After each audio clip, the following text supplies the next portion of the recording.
Dear students, তোমাদের প্রত্যেককে YouTube শর্টসে স্বাগত। আজকের ইডিয়ম পিরিক ভিক্টরি।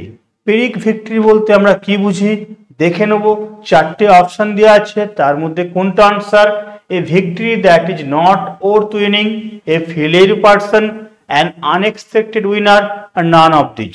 তো আমরা এখানে আনসার পাচ্ছি a victory that is not worth winning, মানে একটা জয়।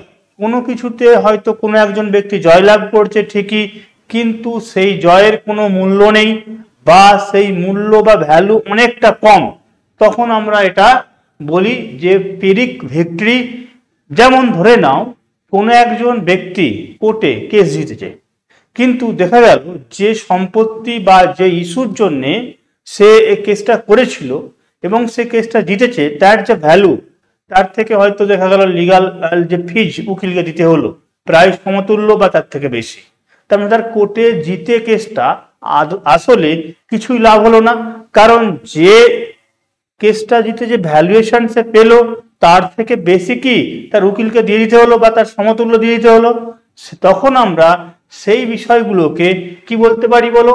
পিরিক ভিক্টরি হিসাবে ধরতে পারি। ওকে, থ্যাংক ইউ।